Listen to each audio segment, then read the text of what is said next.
Hello, it's Saturday after a pretty good week. We've had our issues this week with critters and things that aren't supposed to be about. Like for instance, our forest. I just got through weeding it. It's looking good. Had to pull a few weeds. You break out tweezers and do that because at this scale the weeds are tiny, and you want to keep them that way and get them out. So I did that. We also had some issues with powdery mildew. I think I might have mentioned it when I put these together. When I opened up the box that they came in, powdery mildew had set in, and it hit this guy pretty hard. And my go-to for that is neem. And it took me a few days to find out whether or not my old go-to was safe for these, and I should have been more diligent because I had to come back and retreat, and it did its share of damage before we got a hold of it. Powdery mildew will play hell on maple leaves. Other than that, people don't seem to be too afraid of it like they were on some of the other plants that I've had before. But now I've got this guy, and I've started pruning it back some. It was vastly overgrown and was just really bad.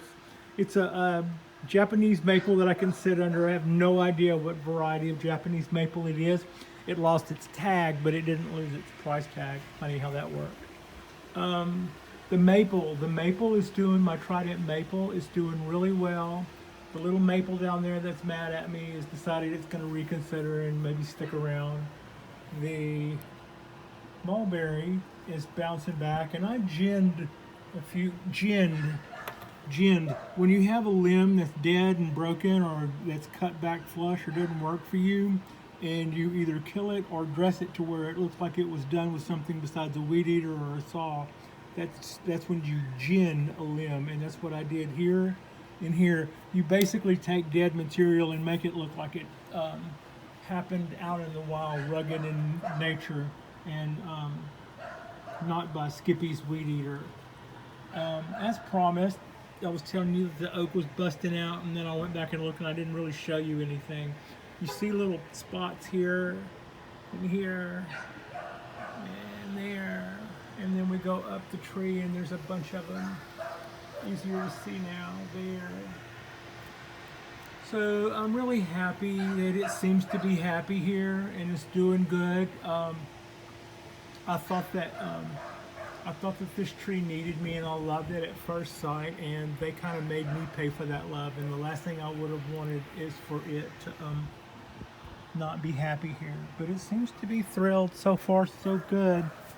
And the other oak here is doing really well. It's happy. It didn't need anything. It was in very good hands. I love bonsai tools, and when it came time to order bonsai tools, I ordered some online, and then I got a text back from the company. The owner of the company said, "Hi, I live next door," and that turned out to be a gentleman whose name is Jonas. And Jonas is an author of books on bonsai and sells tables and of course books, and gives lessons, and it's just an all-around great person. So when I bumped into him, and he go again at another nursery, and he said, "Well, would you like to see my collection?" I came away with this guy. It is it's a turnkey deal. It basically will need in spring, if I just pretty much clip it back, the new sprouts that you see, the new shoots jumping out there, it'll be show ready.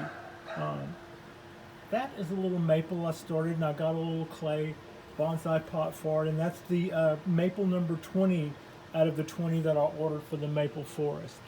The olive is still doing its olive best to just bust out all over the place. I noticed this.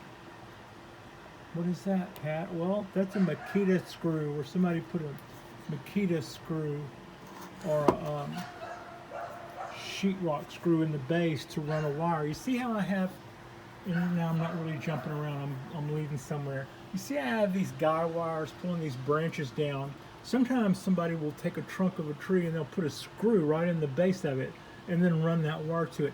I cringe every time I see that. Maybe it's okay to do. I see people who know a lot more about this than I do doing that. But you know what? I was a theatrical rigger back in the day, and I will always find a way to hook up a guy wire that has nothing to do with putting a screw in the base of a tree. I've got more imagination than that. And that's my challenge, to never ever put a screw in the base of a tree so that I can rig a guy wire off of it. I would rig off of this thing, or I would maybe wrap another wire around it that looks nice and then put a loop here, and then, you know, I'm going to show y'all some stuff. Probably I'll be the tool time guy when it comes to guy wires.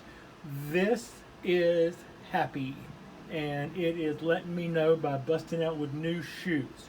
This is my white Japanese Wisteria Floribunda, and it is very happy. This is its cousin, and it's not. And like, what's the hell, Pat? I thought maybe it was unhappy with this location.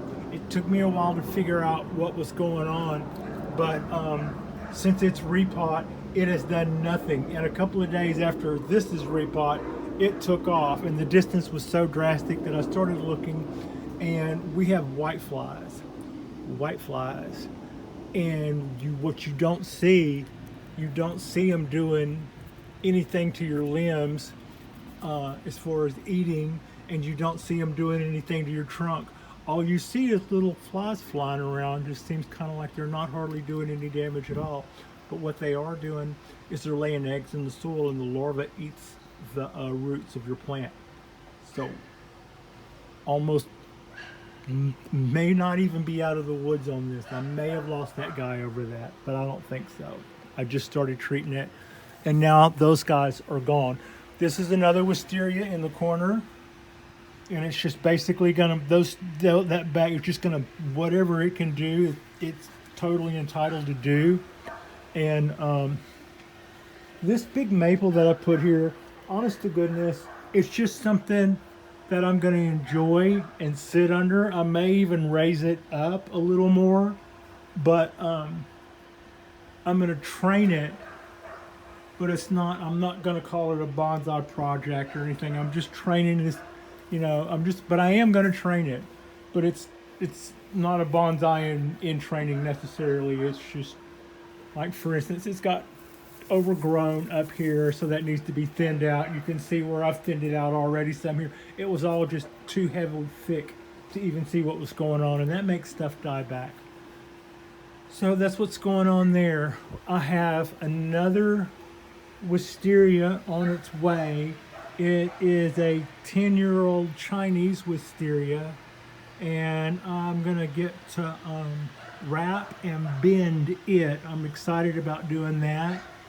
And I've got another project that's kind of a semi-secret, and it'll live right over in here, and I'll tell you more about that as it comes. Thanks for watching.